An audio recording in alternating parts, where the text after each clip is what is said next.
செங்கல்பட்டு சண்முகம் சாலையில் திமுக அரசை கண்டித்து அதிமுகவினர் ஆர்ப்பாட்டம். செங்கல்பட்டு மேற்கு மாவட்ட அதிமுக சார்பில் மாவட்ட செயலாளர் சிட்லப்பாக்கம் ராஜேந்திரன் தலைமையில் திமுக அரசை கண்டித்து ஆர்ப்பாட்டம் நடைபெற்றது. இதில் முன்னாள் அமைச்சர் TKM சின்னையா, முன்னாள் MLA தன்சிங், கனிதா சம்பத், செங்கல்பட்டு மாவட்ட கவுன்சிலர் காஜா என்ற கஜேந்திரன், முன்னாள் ஒன்றிய செயலாளர் NC கிருஷ்ணன், பெரும்பாக்கம் ராஜசேகர் உள்ளிட்டோர் கலந்து கொண்டு கண்டன உரையாற்றினர். ஆர்ப்பாட்டத்தில் மின்கட்டணம் உயர்வு, நியாய விலை கடைகளில் வழங்கப்பட்டு வரும் பாமாயில், பருப்பு உள்ளிட்டவைகளை நிறுத்த முயற்சிக்கும் திமுக அரசை கண்டித்து ஆர்ப்பாட்டம் இது. ஆர்ப்பாட்டத்தில் மக்கள் நலனை முன்னிறுத்தி ஆர்ப்பாட்டம் என கோஷங்களை எழுப்பியவாறு ஆர்ப்பாட்டத்தில் ஈடுபட்டனர். இதில் பகுதி செயலாளர் LR செழியன், கூத்தன், கோபிநாதன், பரங்கிமலை மேற்கு ஒன்றிய கழக செயலாளர் MP மனோகரன் மற்றும் முடிச்சூர் ஸ்ரீபாஸ்கர், கணேசன், ஆதிகேசவன், தவமணி, ராஜேந்திரன், கேசவன், கலை, மூர்த்தி, திருமலை, தாஸ், முருகன், விஜயா கணேஷ், சிவா, ரமேஷ், சர்க்குணம், ஜெயச்சந்திரன், சுவாமிநகர் ரமேஷ், ஹரிபிரசாத், ரங்காநகர் தாஸ், ரங்காநகர் ரங்கநாதன், புவனேஸ்வரி, கற்பகம் ஸ்ரீனிவாசன், மஞ்சு விஜயா கணேஷ், நித்யா, முடிச்சூர் சார்பில் நிர்வாகிகள் உள்ளிட்ட ஏராளமானோர் கலந்து கொண்டனர்.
பகுதி கழக செயலாளர்களை, ஒன்றிய கழக செயலாளர்களை, நகர கழக செயலாளர்களை, அன்பு தம்பி கிச்சாளர்களை, அன்பு தம்பி புருஷோத்தவர்களை,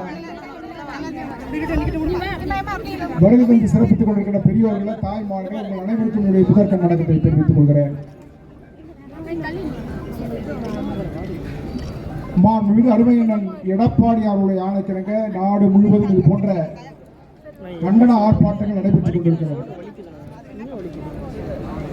2021 தேர்தலிலே நாங்கள் படித்து சொன்னோம், திமுகவிற்கு வாக்களித்து விடாதீர்கள், நீங்கள் வாக்களித்து அவர் ஆட்சிக்கு வந்தால் தமிழகத்திற்கு நேரக்கூடாத இன்னல்கள் எல்லாம் நேரும் என்று சொன்னோம். ஆனால் ஏதோ ஒரு காரணத்திற்காக வாக்காளர்கள் வாக்களித்தார்கள். இன்றைக்கு ஆட்சி பொறுப்பில் அமர்ந்திருக்கிறார். நரிக்கு நாட்டாண்மை கொடுத்தால் மந்தைக்கு 2 ஆடு கேட்கும் என்பார்கள். அந்த வகையிலே தான் இன்றைக்கு ஆட்சியாளர்களுடைய செயல்பாடுகள் அமைந்திருக்கிறது. 10 ஆண்டு காலம் அனைத்து இந்திய அண்ணா திராவிட முன்னேற்ற கழக ஆட்சி காலத்தில் மின்சார கட்டணம் உயர்த்தப்படவில்லை. ஆனால் 3 ஆண்டு கால ஸ்டாலின் அவருடைய ஆட்சியிலே 3 முறை மின்சார கட்டணத்தை இன்றைக்கு உயர்த்தி இருக்கிறார். அது கூட எப்படி அவர்கள் கணக்கிடுகிறார்கள் என்று நாட்டு மக்களுக்கு தெரியாமல் இன்றைக்கு மின்சார கட்டணத்தை செலுத்திக் கொண்டிருக்கிறார்கள் பெரியோர்கள். இதே ஸ்டாலின் அவர்கள் எதிர்க்கட்சி தலைவராக இருந்த பொழுது என்னவெல்லாம் ஆட்டம் போட்டார் நீங்கள் எண்ணி பார்க்க வேண்டும். அன்றைக்கு ஏற்றாத மின்சார கட்டணத்தை எதிர்த்து தன்னுடைய வீட்டு வாசலிலே நின்று கொண்டு எப்படியெல்லாம் கண்டன கோஷங்களை எழுப்பினார்கள் என்று நீங்கள் எண்ணி பார்க்க வேண்டும். மின்சாரத்தை தொட்டால் ஷாக்கடிக்கும், ஆனால் மின்சார பில்லை பார்த்தாலே ஷாக்கடிக்கக்கூடிய ஆட்சி நடைபெற்றுக் கொண்டிருக்கிறது என்று எதிர்க்கட்சி தலைவராக இருக்கக்கூடிய ஸ்டாலின் அவர்கள் சொன்னார். ஆனால் இன்றைக்கு நாட்டு மக்கள் கட்டண பில்லை பார்க்க வேண்டிய அவசியம் இல்லை, கேட்டாலே இன்றைக்கு எல்லோருக்கும் தலை சுற்றுகிறது, ஷாக்கடிக்கிறது. அப்படி வரலாறு கால அளவிற்கு மின்சார கட்டணத்தை உயர்த்திய இந்த ஆட்சியாளர்களை கண்டிக்கின்ற வகையில் தான் இன்றைக்கு ஆர்ப்பாட்டம் நடைபெற்றுக் கொண்டிருக்கிறது. இன்றைக்கு மின்சார கட்டணம் மட்டுமல்ல, எனக்கு முன்பு பேசிய அன்பு சகோதரர் டி கே சின்னையா அவர்கள் சொன்னார்கள், பத்திரப்பதிவு வரலாறு காணாத அளவுக்கு உயர்த்தப்பட்டிருக்கிறது. ஒரு வீடு ஒரு சதுர அடி 5000 ரூபாய் போகும் என்று சொன்னால் அங்கே 6000 ரூபாய் இன்றைக்கு கைட்லைன் வேல்யூ ஏற்றிருக்கிறார்கள் என்று சொன்னால் வாங்காத இடத்திற்கு 1000 ரூபாய் அதிகமாக செலுத்தக்கூடிய நிலை இன்றைக்கு திமுக ஆட்சியில் இருக்கிறது. அதே போலத்தான் சொத்து வரி. இன்றைக்கு சொத்து வரி ஆண்டுக்கு ஆண்டு 6% ஏறிக்கொண்டே போகிறது. சிட்லப்பாக்கம் பேரூராட்சி மன்றத்தின் உறுப்பினராக இருந்த அன்பு சகோதரர் சிட்டிபாபு அவர்கள் பேரூராட்சியாக இருக்கின்ற போது தன்னுடைய வீட்டு வெறும் 500 ஸ்கொயர் ஃபீட் தான், அதற்கு 300 ரூபாய் செலுத்திக் கொண்டிருந்தார். மாநகராட்சி ஆனதற்கு பிறகு கடந்த ஆண்டு 600 ரூபாய் செலுத்தினார்கள். ஆனால் இந்த ஆண்டு அவருக்கு குறுஞ்செய்தி அனுப்பப்படுகிறது, சென்னை மாநகராட்சியிலிருந்து 7500 ரூபாய் நீங்கள் சொத்து வரியை கட்ட வேண்டும் என்று.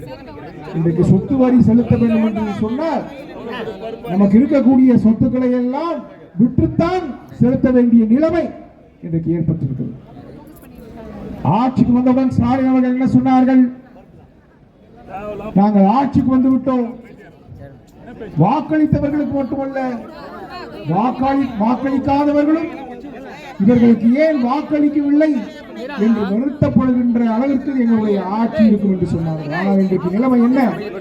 வாக்களித்தவர்கள் எல்லோரும் ஏன் இவர்களுக்கு வாக்களித்தோம் என்று வருத்தப்படக்கூடிய ஆட்சி தான் இன்றைக்கு நடைபெற்றுக் கொண்டிருக்கிறது. பெரியவர்கள், இப்படிப்பட்ட ஆட்சி அகற்றப்பட வேண்டும்.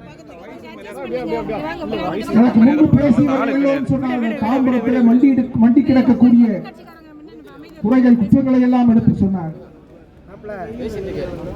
2 முறை 2 பத்தாண்டுகள் 2 முறை நகரமன்ற தலைவர், 3வது முறையாக சட்டமன்ற உறுப்பினராக இருக்கக்கூடிய SR ராஜா அவர்களால் இந்த 25 ஆண்டு காலம் இந்த தாம்பரம் தொகுதிக்கு அவரால் செய்யப்பட்ட நன்மைகள் என்ன என்று நீங்க சிந்தித்து பார்க்க.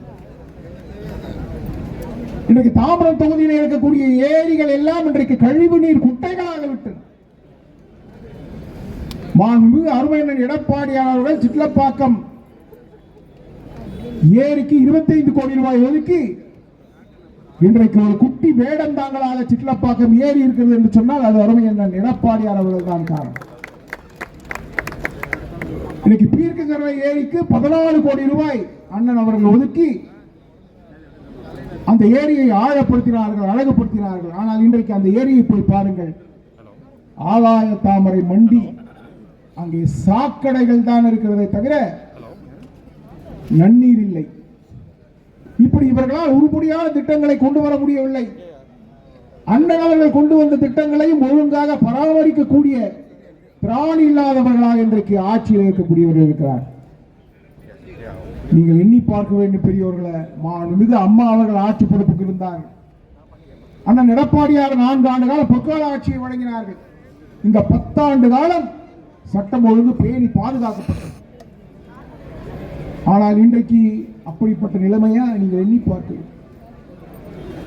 சட்டம் ஒழுங்கு சீர்குலைவிற்கு யார் காரணம் என்று சொன்னால் 90% திமுகவினர் தான். இன்றைக்கு தாம்பரம் சட்டமன்ற உறுப்பினராக இருக்கக்கூடிய SR ராஜா கடந்த ஆண்டு மறைமலையில் இருக்கக்கூடிய ஒரு கம்பெனிக்கு சென்று அங்கே இருக்கக்கூடிய அந்த கம்பெனி உரிமையாளரை மிரட்டி உடனடியாக அன்றைக்கே காலி செய்ய வேண்டும் என்று அச்சுறுத்தினார். அவர் மீது FIR பதிவு செய்யப்பட்டது.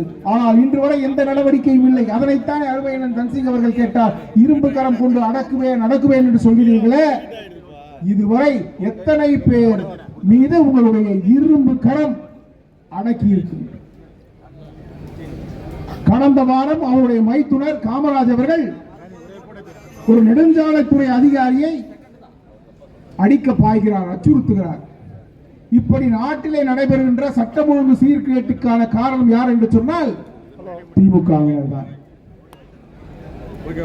இன்றைக்கு ஸ்டாலின் அவர்கள் சொன்னது போல இரும்பு கரம் கொண்டு அடக்கி இருப்பார்கள். ஆனால் இன்றைக்கு பெரும்பாலான சட்டமன்ற உறுப்பினர்கள் புழல் சிறையிலே தான் கம்பி எண்ணி கொண்டிருக்க வேண்டும். இன்றைக்கு எவ்வளவு கொலைகள் பத்திரிகையை புரட்டி பார்த்தால் கொலைகள் செய்தித்தான் பக்கம் பக்கமாக வருகிறது. அன்பு பெரியவர்களை மாண்புமிகு அருமையண்ணன் எடப்பாடியார் அவர்கள் கடந்த வாரம் மிக அழகாக தன்னுடைய அறிக்கையின் வாயிலாக சொன்னார்கள். 200 நாட்களில் 595 கொலைகள் தமிழ்நாட்டிலே நடைபெறுகிறது என்று சொன்னால் இந்தியாவிலேயே சட்டம் ஒழுங்கு சீர்கேட்டிலே மோசமாக இருக்கக்கூடிய முதன்மை மாநிலம் எது என்று சொன்னால் அது தமிழ்நாடு தான். ஜனவரி மாதத்தில் 80 கொலைகள், பிப்ரவரி மாதத்தில் 64 கொலைகள், மார்ச் மாதத்திலே 53 கொலைகள், ஏப்ரல் மாதத்திலே 76 கொலைகள், மே மாதத்திலே 130 கொலைகள், ஜூன் மாதத்திலே 104 கொலைகள், ஜூலையிலே 17ஆம் தேதி வரை 88 கொலைகள். ஆக 200 நாட்களில் 595 கொலைகள் நடைபெற்றுக் கொண்டிருக்கிறது என்று சொன்னால் இன்றைக்கு பெரியோர்கள் தாய்மார்கள் வீதியிலே இறங்கி நடப்பதற்கு அச்சப்படக்கூடிய ஆட்சி தான் இன்றைக்கு நடைபெற்றுக் கொண்டிருக்கிறது. அது கூட இன்றைக்கு இந்தியாவில் முழுக்க இருக்கக்கூடிய அதுவும் ஆங்கில சேனல்கள், இன்னைக்கு தமிழ் சேனல்கள் இதெல்லாம் ஒளிபரப்புவது கிடையாது. அவர்கள் எல்லாம் இன்றைக்கு ஆட்சியாளர்களுக்கு சொம்பு தூக்குபவர்களாக இருக்கிறார். ஒரு சில சேனல்கள் தான் மனிதாபிமானத்தோடு செய்திகளை வெளியிட்டுக் கொண்டிருக்கிறார். அவர்களை எல்லாம் இந்த நேரத்தில் பாராட்ட கடமைப்பட்டிருக்கிறோம். ஆனால் ஆங்கில சேனல்கள் இதையெல்லாம் ஒளிபரப்பிக் கொண்டிருக்கிறது. இந்தியாவில் முழுவதும் தமிழகம் நாடி போயிருக்கிறது என்று சொன்னால் இன்னைக்கு இந்த ஸ்டாலின் ஆட்சியுடைய அவலம் நாட்டு மக்களை தொடர்ந்து பாதித்துக் கொண்டிருக்கிறது பெரியவர்களை. எனவே நான் இந்த கூட்டத்தின் வாயிலாக உங்களை அன்போடு கேட்டுக்கொள்வதெல்லாம் மாண்புமிகு அம்மாவுடைய பொற்கால ஆட்சி நடைபெற்றது. இங்கு இருக்கக்கூடிய ரவுடிகள் எல்லோரும் அண்டை மாநிலத்திலே குடிபெயர்ந்தார்கள். மாண்புமிகு அருமையண்ணன் எடப்பாடியார் அவர்கள் 4 ஆண்டு காலம் சட்டம் ஒழுங்கினை பேணி பாதுகாத்தார்கள். அற்புதமான திட்டங்கள் எல்லாம் இந்த மாவட்டத்திலே அரங்கேறின. பெரிய மாவட்டமாக இருந்த மாவட்டத்தை 2ஆக பிரித்து புதிய செங்கற்பட்டு மாவட்டத்தை உருவாக்கி தந்தார்கள். எனவே மாண்புமிகு அருமையண்ணன் மீண்டும் இந்த நாட்டில் முதலமைச்சராக பொறுப்பேற்றால்தான் இன்றைக்கு நிலவக்கூடிய இன்னல்கள் எல்லாம் அகலும். அதற்கான வழிவகையை 2026ஆம் தேர்தலில் நீங்கள் காண்பீர்கள், வழிவகுப்பீர்கள் என்கின்ற நம்பிக்கையோடு விடைபெறுகிறேன். நன்றி, வணக்கம்.